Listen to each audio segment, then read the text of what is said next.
van thuiszittende jongeren naar ijzersterke vakman. En eigenlijk zei het dat heel dol. Het jongerenontwikkelingsbedrijf Going uit Dokkum zal na de zomervakantie los met het project om jongeren die nou thuis zitten via een maatwerktraject de meerskip en het werkveld in te krijgen.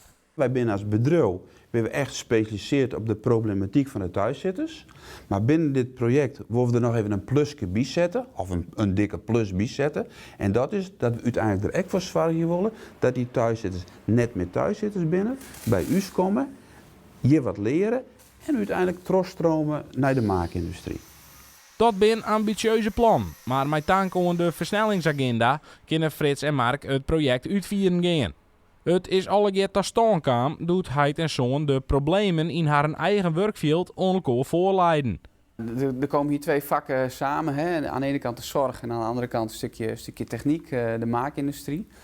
En omdat zorg mijn achtergrond is, begin ik natuurlijk met de zorg. Dus wie ben jij, waar kom je vandaan, dat soort dingen. En uiteindelijk als er vertrouwen is en contact, dan gaan we dan wel kijken wat past er bij jou, wat vind je leuk, waar ben je goed in, wat kunnen we uitvergroten.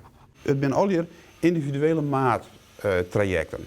Dus er zijn jongens die gaan heel snel. Maar er zijn ook jongens die gaan heel traag. Ik kan me ook voorstellen dat iemand na 3 maanden als ze 4 is, dat zo'n topper wees. Maar ik kan me ook heel goed voorstellen dat iemand had die zei van ja, maar ik aan die 2 jaar had ik helemaal net genoeg.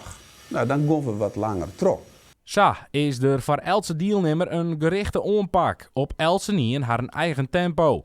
Het gaat echt net alleen nog oerwerkje met de hand, maar exporten en op het tijd komen, daar kunnen jongeren bij helpen worden. Sommige jongeren die zitten gewoon echt op de bank of liggen in bed en komen er heel moeilijk uit. Ja, dan kun je niet zeggen van kom morgen op stage of kom morgen hier op de jongerenwerkplaats. Dat werkt niet. Dus dan moet je achter de voordeur. Dus ja, er zijn wel situaties waarbij ik weken, maandenlang bij die jongeren thuis kom. En dan is de vervolgstap is die jongerenwerkplaats. Zo hebben we hem ook bedoeld, hè, als een soort tussenfase tussen thuis en de maatschappij. En gaat het hier heel goed, dan gaan we op zoek naar een stageplek of een werkervaringsplek. En uiteindelijk hopen we een baan of een opleiding. Het project zet van september al uiteen. Aanmelden voor het project kan van nu. Maar als er een jongere is die een liefst beetje ontevreden is met zijn situatie, dan zou ik zeggen, kom bij uw deel, stuur u een mailtje, de doorst je het altijd iepen van een bakje koffie of een kop thee of een praatje. En dat is al je geheel vrijblijvend.